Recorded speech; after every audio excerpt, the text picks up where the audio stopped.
At the end of this talk, I'm going to ask you a very important question. But before I do that, I'm going to give you some good news and some bad news. I'm going to start with the bad news. And the bad news is that shit happens. Now, you might have had an intuitive understanding of this. What is slightly less known is the good news, which is each and every one of you has the power to control and change your experience of this shit when it happens. That you can learn and train yourself to have a better attitude about it. And today, I'm not only going to tell you how, but I'm also going to show you some neuroscientific evidence from my laboratory at Yale University, and also from other labs, that suggests that this kind of training can help you feel less stress, less pain, and change the way your brain works. So let's start. What did I mean when I said shit happens? What I meant is that whether we like it or not, at some point in life, you will experience some kind of pain. For example, physical pain, and this can be anything from getting a paper cut or walking into something with a sharp corner, which, if you're me, you do quite frequently.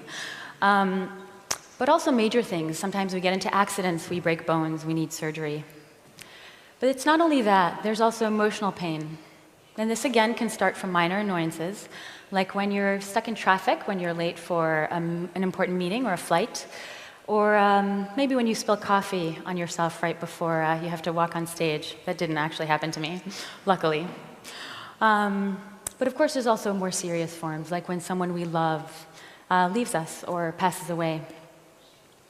Either way, the insight here is that even if we're incredibly lucky individuals, even if most things are going our way, sometimes life deviates from our plan, and things break, and our expectations are violated. And it's just like that famous Rolling Stones songs. You can't always get what you want. And so the idea that I want to suggest to all of you today is that whether or not you can get what you want, your overall experience of life in general is influenced not only by the events that happen to you, but also, and perhaps more profoundly, by how we perceive and how we react to them. So our response here is really key. Now, William Shakespeare said this really well in his play Hamlet. He said, "For there is nothing either good or bad, but thinking makes it so." Viktor Frankl is a Holocaust survivor who wrote a memoir about his experiences, and he called this the last of human freedoms, to choose one's attitude in any given set of circumstances. Now, what does that really mean? Let's imagine for a second that you just cut yourself pretty severely. No attitude that you will adopt will change the fact that you were cut, and it probably won't change the fact that you need to go to the hospital. But the question is, does it ever really help you to get annoyed about it? Does it ever really help you to spend the entire way to the hospital being really, really upset? Choosing to have a good attitude can profoundly alter your experience and make it better, or at least not make it worse. So how do we do this? There are many ways to do this. The first thing to realize is that you have the power to choose. And the second is to start practicing the kind of responses that you actually want to have. And there are many kinds of responses, and there are many kinds of strategies, but one that I'm going to talk about today is called mindfulness. Now, what is mindfulness? You can think about it as a technique or a skill. You can think about it as a kind of attitude that some people actually have naturally more than others. But the way we think about it in psychology, or the operationalization of it, is as having two components, a component of attitude and a component of attention. Now, the component of attention is the first one, and it's an attention that is directed to your moment-to-moment experience. So in the present moment, any sensations that you have, any emotions that you have, and any thoughts that you have, you're just paying attention to them.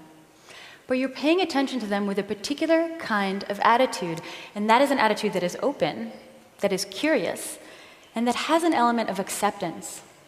Without judging your experience as good or bad, maybe you can ask yourself, can I be okay with this exactly like it is?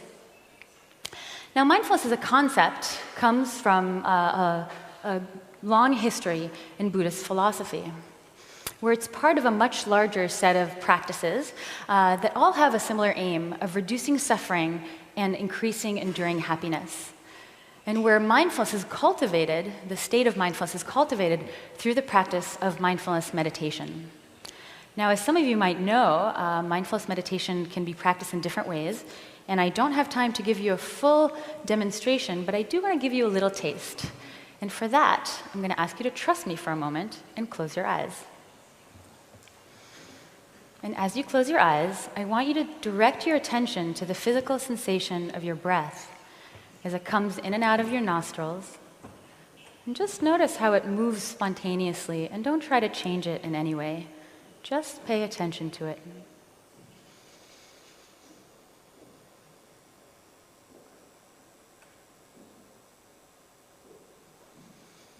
Now you can open your eyes.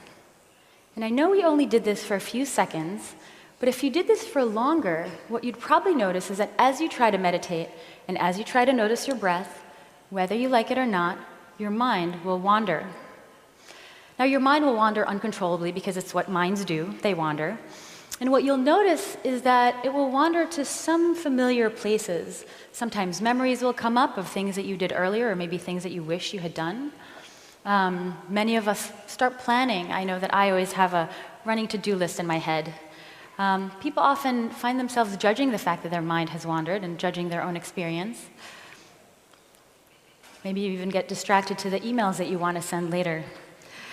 Either way, it's exactly those moments when you wake up and find yourself mind wandering that are the perfect opportunity to practice mindfulness, noticing and accepting the fact that your mind wandered.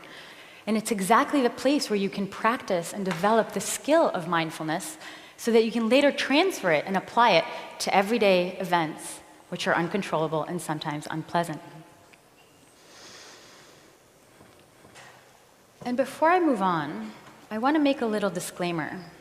I'm not a Buddhist evangelist, first and foremost because this practice of mindfulness has been imported into psychological and medical treatments in the West over 30 years ago, where it's been investigated systematically. But I want to say also that the important disclaimer is that I myself meditate, and I've been meditating for quite some time. This is actually me on the beach in Costa Rica a few years ago. But I started meditating about 10 years ago. And I started meditating because my heart was broken. I'd lived with someone for some time, and we had to part ways. And I definitely judged it as bad. And I felt like I didn't have that freedom that Viktor Frankl was talking about to choose my response. And so I started practicing. And what I found after a while is that it did to my mind what going to the gym does to my body. It makes it both stronger and more flexible. And with time, I learned to have better responses not only about the breakup itself, but about other things, including, for example, my fear of public speaking, which you can see is much better now. It also helped me deal with other things like physical injuries, even cancer and surgery. And so I stand here today feeling like a much better person for this practice. Not perfectly calm by any means, but much calmer than I would be otherwise. But of course, as a scientist, I have to tell you that I may not be representative.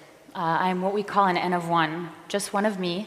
Many of you, your experience might be different. But luckily, science is on my side. There are now close to 100 studies that have investigated the effects of meditation, and they're likely much more representative of what might happen to you if you start meditating. And these studies have consistently shown that meditation is associated with improvements in a variety of psychological and biological functions, including stress, anxiety, cognitive function, including attention, depression, addiction or drug use, and even chronic pain. More recently, there is also evidence for biological markers that improve, like blood pressure, stress markers like cortisol, which is a hormone that's associated with stress, and even markers of cellular health. But importantly, individuals who learn how to meditate often report an increase in overall well-being. They're happier. Now, you might ask at this point, how is it that what seems like a fairly simple practice have such a profound effect on people's lives? Well, the answer to that is that it changes our brain. Now, we've known for some time that with every moment, our brain makes new connections. The neurons in our brains, the cells in our brain, make some connections and break other ones, strengthen some connections and weakens other ones. And we call this experience-based neuroplasticity. And the idea here is that the brain is not made of plastic like a bucket, but rather that like plastic, it can be molded into different shapes. And so the question, of course, here is how does mindfulness meditation change your brain? So we wanted to specifically test whether it changes the brain's experience of stress. And along with my colleagues at Yale University, we recruited a group of cigarette smokers, and we randomized them to either receive mindfulness training during 8 sessions over a month, or the leading treatment for smoking cessation. And then we measured their smoking. First, we discovered that everybody smoked less at the end, so not only was the leading treatment good, but also mindfulness training was good for smoking cessation. But more importantly, we measured their brain activity during stress. And how did we do that? We used functional magnetic resonance imaging, which is one of the leading ways to look at brain activity. And we also stressed people out while they were in the scanner by asking them to recollect the most intensely negative memories in their lives and to imagine them vividly. And people told us stories like the day that their son was in an accident, the day that their brother was shot, so really emotionally evocative stuff. And of course, what we expected, or what we were wondering, is whether training in meditation reduces the brain's response to stress. And what did we find? We found that there were indeed differences. I'm just showing you one brain region here called the amygdala, and you're looking at a coronal slice of the brain, which is, imagine an axe murderer chopped my face off, and my face fell forward, and you were looking straight at me like this. So this brain region, the amygdala, is really important. We know that it's involved in the experience of negative emotion. We know that it's important for stress. In animal studies, when you chronically stress them, not only is the amygdala more active, but it often grows over time as a result of stress. So here, what we saw is that those individuals who learned mindfulness meditation showed decreased activity in the amygdala during stress. Now this is brain function. What about the structure? Britta Holtzel and Sarah Lazar and their colleagues at Harvard studied exactly that. They recruited individuals who were stressed but otherwise healthy, and they measured their stress and their brain structure before training them how to meditate, again, 8 sessions, this time over 8 weeks. And when they looked at both brain structure and these individuals' stress after learning to meditate, they looked for the relationship between those two things. And what they found is, again, a relationship that was centered in the amygdala. And specifically what they saw is that reduction in stress was associated or correlated with reduction in the density of the amygdala. So those individuals who reported the greatest reduction in stress were also those individuals who showed the greatest increase in the density in the amygdala. So what did these two studies tell us together? That learning how to meditate can significantly alter your experience of stress and can change not only the way that your brain functions during stress, but also the way that it's structured over time. Now at this point, even though this is quite striking, you might be asking yourself, what about physical pain, right? That's a slightly more objective thing than stress. Well, we asked the exact same question. And there is already some evidence that learning how to meditate helps with chronic pain and even helps with the experience of pain. But what we wanted to know is what happens if we just tell people a little bit about what mindfulness is and then cause them some pain? Will that change their experience of pain? Is that possible? Well, to test that, we recruited healthy adults, people just like you, and then we introduced them to this device. We call it a thermode. It's really just a square. It's attached to a machine. We put it on people's forearms right here, and then we apply different kinds of temperatures. We can apply warm temperatures, which feel fine. We can also apply hot temperatures, which people rate as quite painful. And then we told them to respond either naturally, as they normally would, or we asked them to be mindfully accepting of the pain. So we told them about mindfulness in the same way that I just told you, and then we told them how to orient with it around pain specifically. So we told them to attend to and accept any sensations they experience in response to the heat, without making any judgments of the goodness or badness of that sensation. And so it's kind of like asking yourself, yeah, I'm feeling pain right now, but can I be okay with this feeling? And what did we find? First, in terms of people's experience of pain, what we found is that when we just applied warm temperatures to their arm, they didn't really report high pain intensity. When we applied hot temperatures to their arm and asked them to respond naturally, they reported a lot of pain. But what happened when we applied the same exact hot temperatures but asked them to be mindful and accepting of this pain? What we saw is a significant decrease in pain ratings. This is specifically a 27% drop in pain rating, which is a lot. Now, this is just people's pain rating. What about their brain activity? Well, we wanted to know, there are regions in the brain that we know are responsive to physical pain. We call them the pain matrix. They include regions like the insula, the thalamus, the dorsal cingulate. And we wanted to know whether activity in these regions that process pain differed during mindfulness versus natural reaction. So what I'm plotting here is brain activity from the moment that we applied pain and for the next 20 seconds. And what we saw, and this is extracted from one of those regions, but really the patterns were the same across the brain, is that when we applied warm temperatures, there really wasn't a significant increase in activity. When we applied hot temperatures and asked these individuals to react naturally, we saw a significant increase in their brain response to pain. But when we applied the same exact temperatures and asked them to mindfully accept the experience of pain, even their brain responded less. So we saw a significant decrease in their brain response to pain. What I'm showing you here is around 45% drop, but across the entire brain we saw between 40 and 68% drop in the neural response to pain, and that is a lot. Now remember, this is with just half an hour of training, and what that suggests, and this is quite profound, is that a little bit of mindfulness applied in the right moment can go a very long way. Of course, that doesn't mean that practice doesn't make it better, it does. There's a really nice study by Joshua Grant and Pierre Rainville, and what they did is they did the exact same thing that we did with this thermode, this time on people's ankles, with individuals who've been meditating for many, many years. And what they found, similar to our results, is that when these individuals applied mindfulness in moments of pain, they reported much less pain.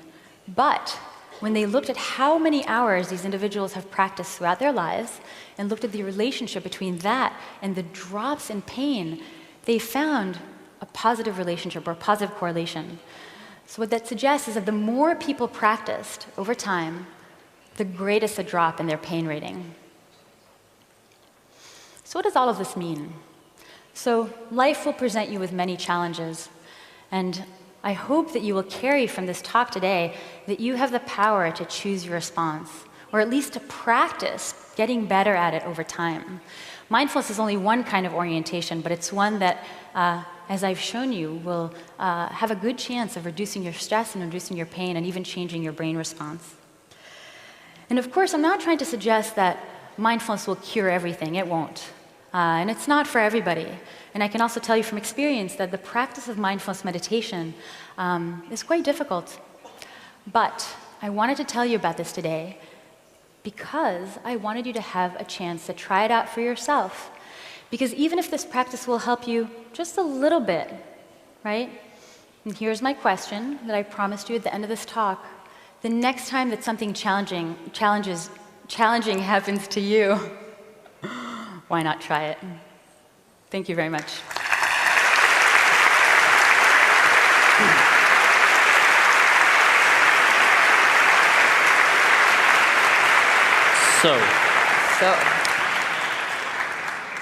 I don't know if you know, but I actually have been an expert meditator for a long time. Did you know that? I heard that rumor. Yes. So I want to try and do something with you. So would you please take the meditation position? Oh. Okay. So please breathe slowly. Oh, you have to focus. Pay attention to your breath as it comes in and out. Ignore everything else. Try to focus and empty your mind. Do not let your mind think about anything else. And now, very slowly, I'm going to try and levitate you.